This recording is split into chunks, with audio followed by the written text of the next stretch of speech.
This is just clearing Pigeon Island. Well, it's not really an island, but it's got a fort on the top of it. Rodney Bay to the starboard side of it, and a lot of yachts in there at the moment. We checked out. We're going to try and catch up with our boat buddies on Giramondo.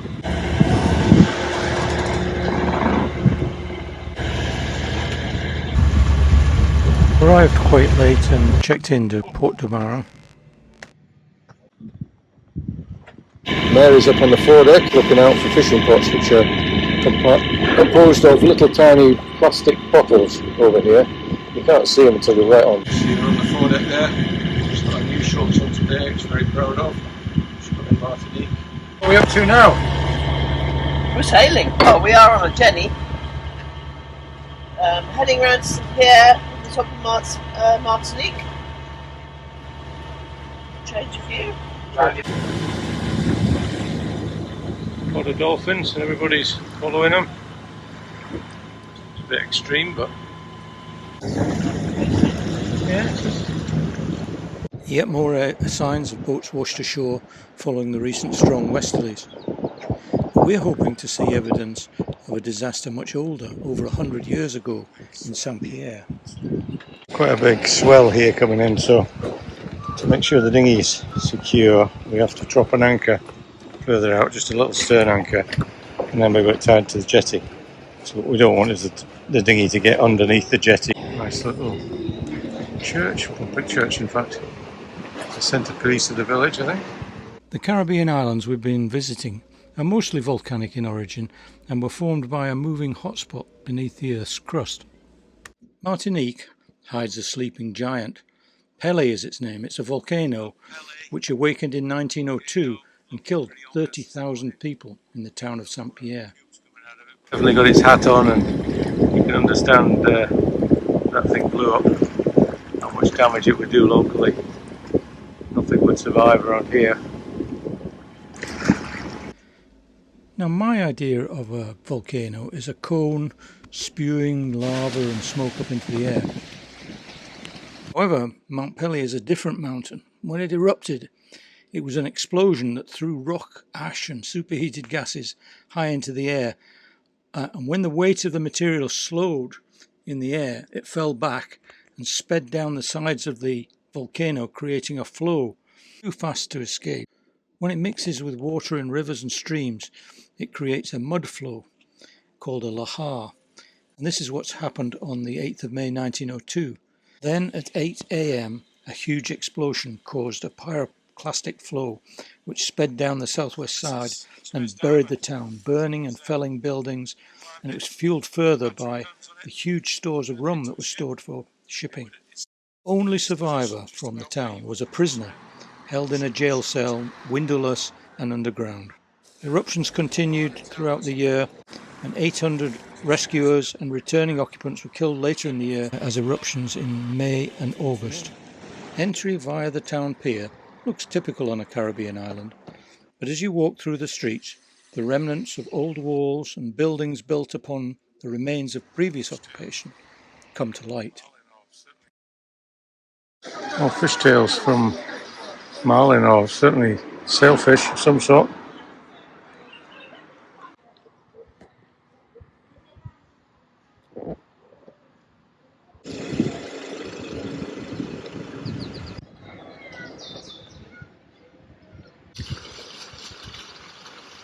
There is a museum to mark the terrible event and the science and learning in the new field of volcanology, which was spawned from the study of this 1902 event. We were moored south of St Pierre, but the seabed directly offshore from the town is marked as an area of wrecks. These are the remains of the vessels sunk by the volcano in 1902. The wrecks of Teresa La Vigo and Tamia are mentioned specifically on the plaza overlooking the area of the wrecks.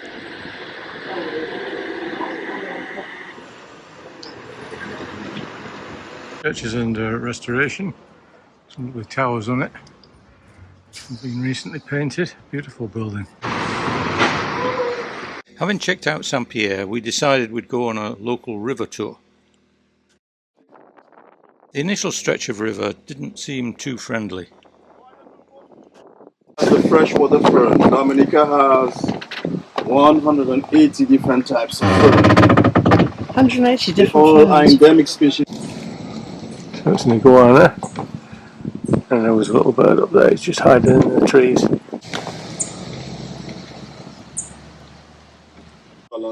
No sting, no membranes of the trespass. Look at these trees growing on the bank. You'll only find them growing in freshwater swamp forest. And this tree is officially called swamp bloodwood. Oh, they'd be more colourful, I don't know why. They blend in better, don't they? Mary taking some photos of the red plant, whatever it is. Of course, yes. Sometimes you working on 120. 120. You see?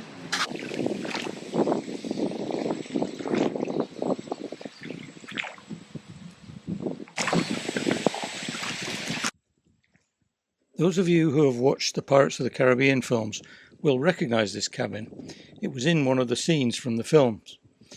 It's original, of course, having only been rebuilt 3 times.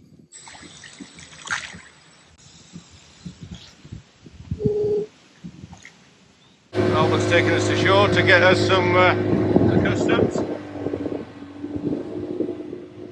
Nice morning this morning,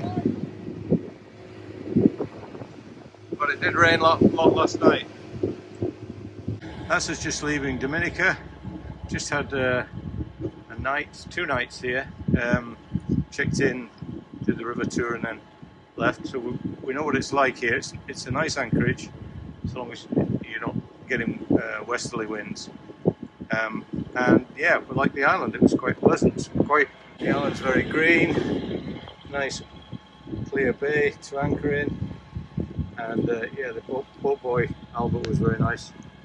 We're heading today to Guadeloupe. It's a bit of breeze, so we're hoping for a decent day.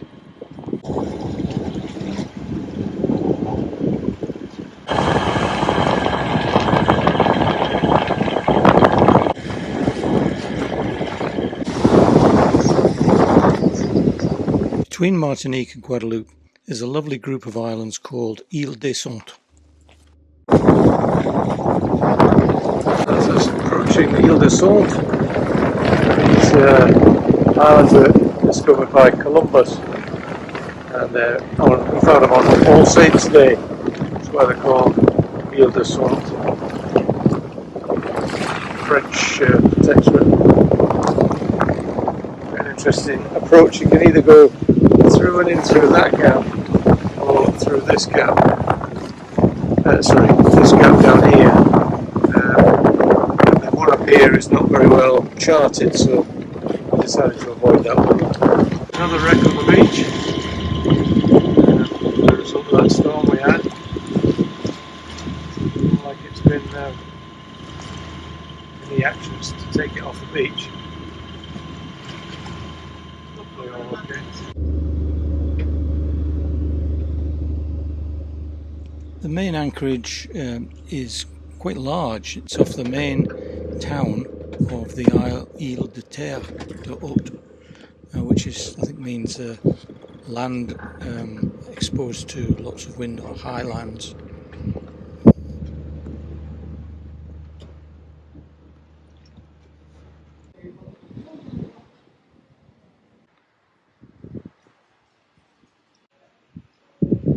See a yacht moving around behind there. We're about halfway up the hill. It's quite a steep hill, and it's already hot. You've got to go right up to the top of there.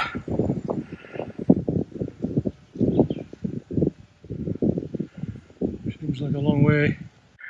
It's like convalescence. I think it's a volcanic lava formation, like crystals. Says something about it in here in French, but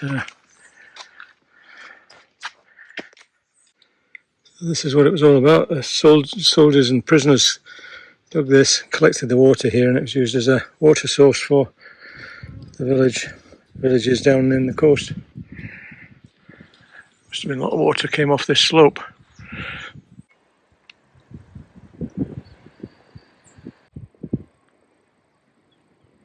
That looks like we're in for some rain. Quite nice view from up here though. This side of the island. It's not a big island, but quite a pretty place.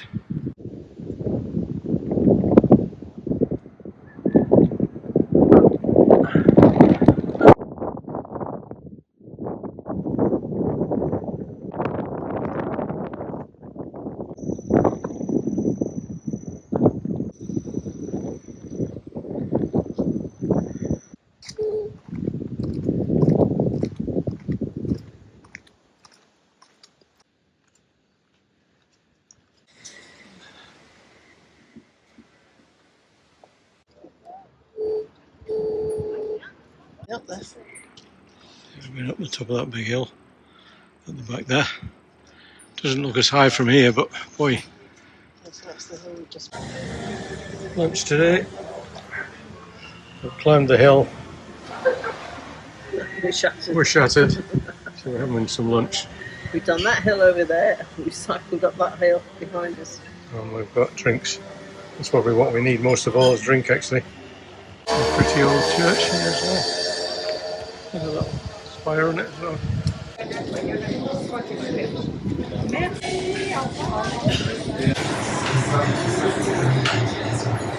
Tell us about yesterday's disaster.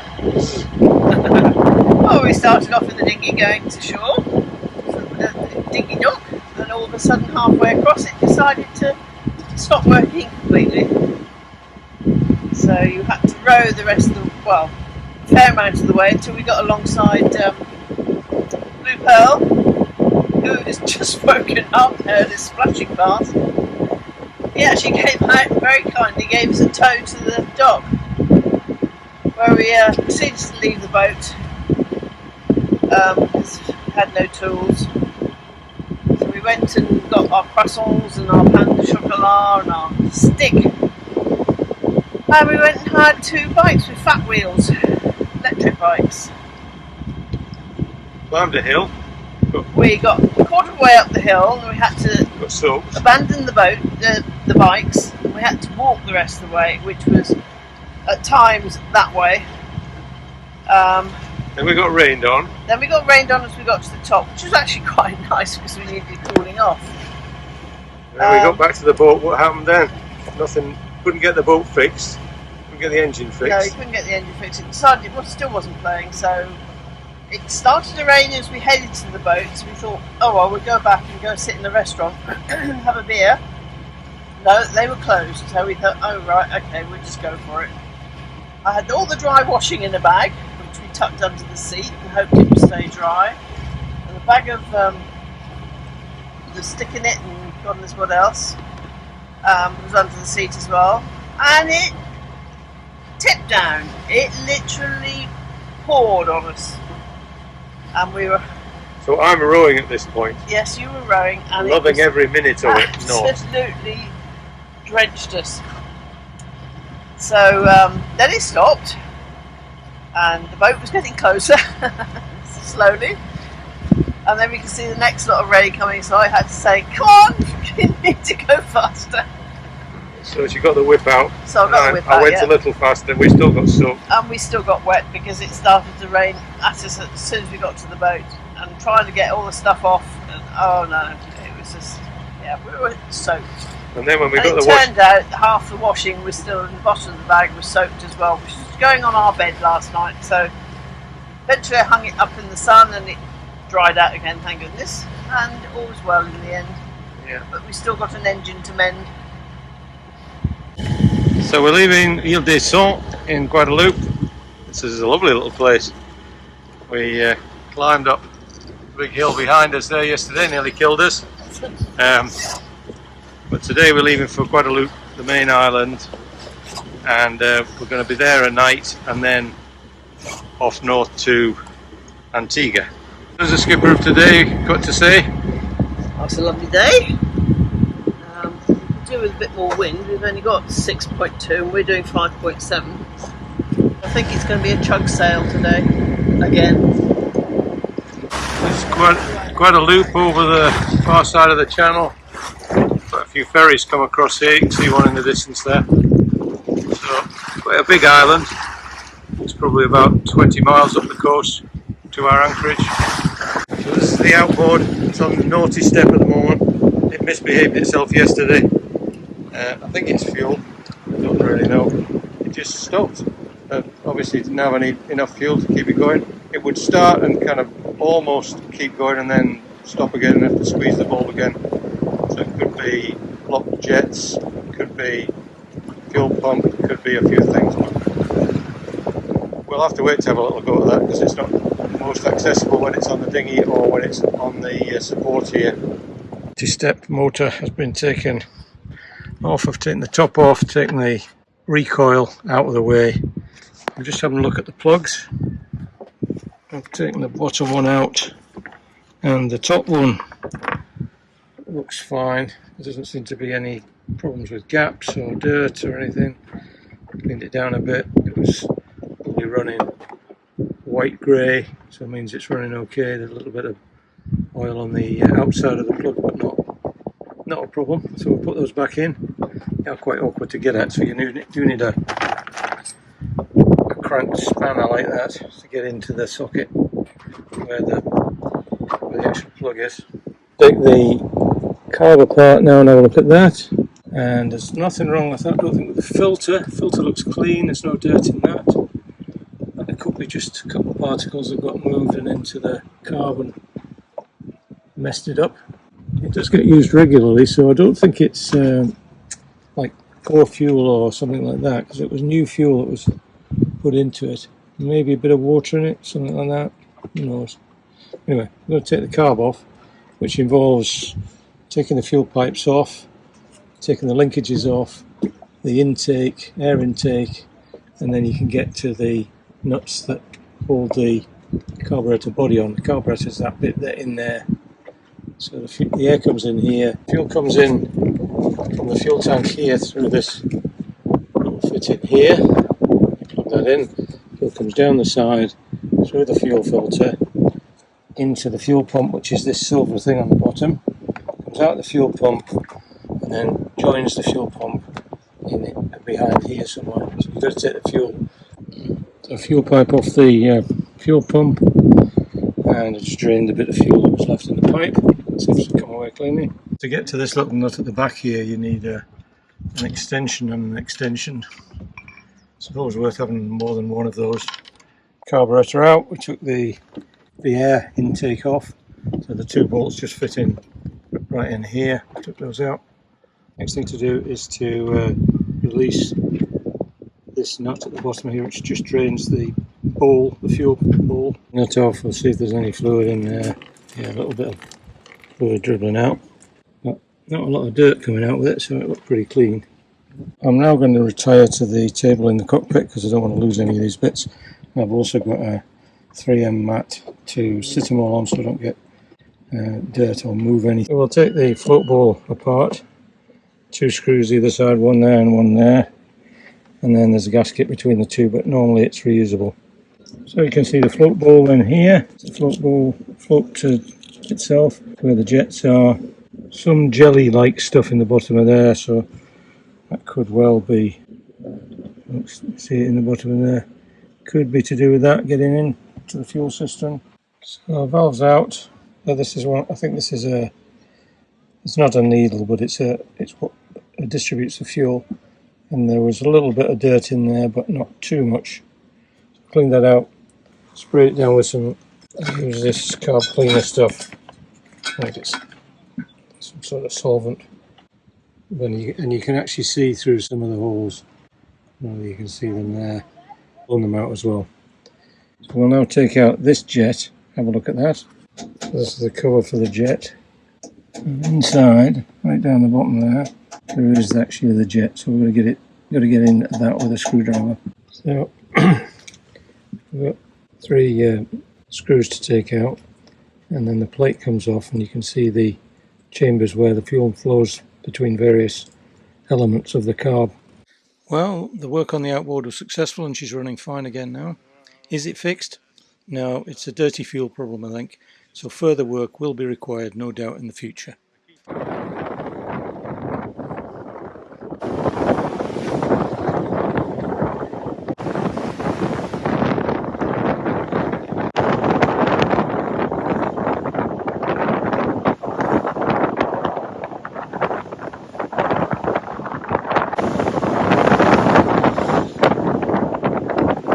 Just here, for dead abeam, slightly astern. There, see him blowing? It's a big boy as well.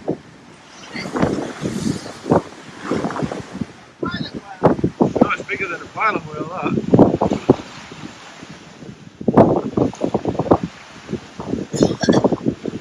Sperm whale or something like that. Wow, I think there's actually two of them, side by side.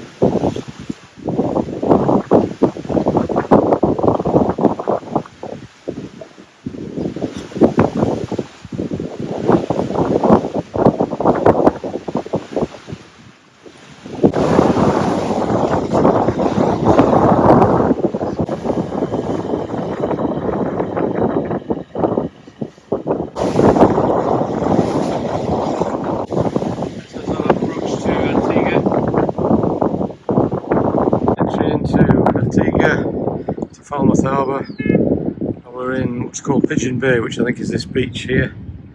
A lot of super yachts here, as you can see. More the other side, there's lots of money around here. This Oyster 72 is dwarfed by some of the boats in here. Nice anchorage. Got the anchor down and they sat in there pretty quickly. I've been left guarding the drink while they go off and get a tot of rum. Mary's organising a hike for us today. We're heading down to Nelson's Harbour and then round this hill on the right up here.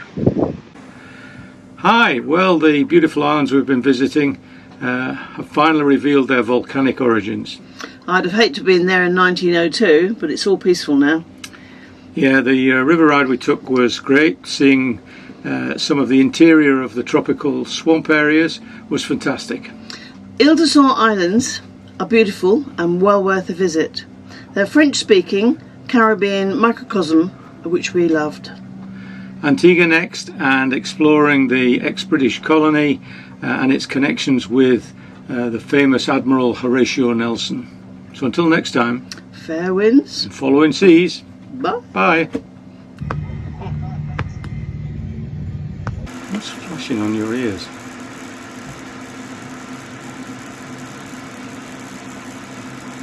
Yeah. What is it? You've got me in a box for some reason. Well, you've got the box now. Focusing on us, right. We'll try again.